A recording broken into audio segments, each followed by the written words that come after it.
রাজধানীর আগারগাঁওয়ের ICT tower road নয়, যেন কেকের স্বর্গরাজ্য। বাংলাদেশে একটা কিছু ভাইরাল হলেই সেখানে সবার একটু নোংরামি করতেই হবে, না হলে আমরা যে বাঙালি সেটা তো ঠিকভাবে প্রকাশই পাবে না। আগারগাঁওয়ের এই এক রাস্তায় আছে প্রায় শখানেক কেকের দোকান। এই যে ভাইরাল জাকির ভাই, যিনি কিনা তার বউয়ের হাতে বানানো কেক বিক্রি করে ভাইরাল হয়েছেন, এখন বাংলাদেশের আপামর জনতা এমন একটা অবস্থা করতেছে যেন এই কেক কোনো মরণব্যাধি রোগের ভ্যাকসিন, না দিলেই জীবন শেষ। এত পরিমাণ মানুষ এখানে, বেচারা যাকে চাপ সইতে না পেরে এখন টোকেন সিস্টেম করে ফেলছেন। তাও যা একটা অবস্থা, টোকেন নিতেও পাবলিকের সে কি হাহাকার।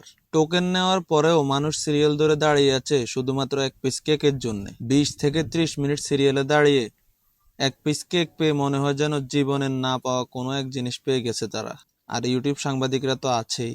ইউটিউব দেখে আর ভাইরাল জাকিরের বউয়ের কেক বানানো দেখে এখন পুরো আগারগাঁওই যেন কেকের স্বর্গরাজ্য। সবাই সবার বাসার চেয়ার টেবিল হাঁড়ি পাতিল যা আছে সব নিয়ে আগারগাঁওয়ের রাস্তায় এখন কেকের ব্যবসা শুরু করে দিয়েছে।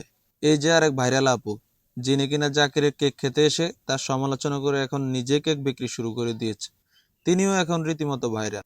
এমন একটা অবস্থা এখানে, এই রোডের এক মাথা থেকে আরেক মাথা পর্যন্ত প্রায় 100 খানেক কেকের দোকান রয়েছে। সবই শুধুমাত্র ভাইরাল হওয়ার কারণে। সবাই সবার মন গড়া নাম, মন গড়া ডিজাইন দিয়ে কেক বিক্রি করা শুরু করে দিয়েছে। অনেকে আবার নিজেরা সাংবাদিক ভাড়া করতেছে শুধুমাত্র ভাইরাল হওয়ার জন্য। কেউ কেউ তো আবার 20 টাকার গাড়িতে কেক বিক্রি করা শুরু করে দিয়েছেন। মানে কেউ আর বাসায় থাকবে না মনে হয়। দেখেন কেকের দোকানের অবস্থা। সবাইকে ভাইরাল হতেই হবে কেক বিক্রি করে। এই রাস্তায় যতদূর হাঁটবেন শুধু কেক আর কেক। দেখতে থাকুন এই রাস্তার কেকের দোকানের অবস্থা। আপনিও চাইলে চেয়ার টেবিল নিয়ে চলে আসতে পারেন।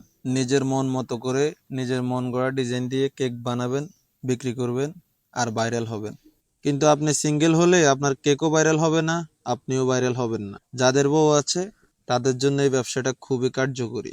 সব দোকানদাররাই বলতেছে তাদের কেক ভালো, তাদের কেক টেস্ট করতে, কিন্তু পকেটে টাকা না থাকার কারণে কারোটাই খেতে পারলাম না। আফসোস।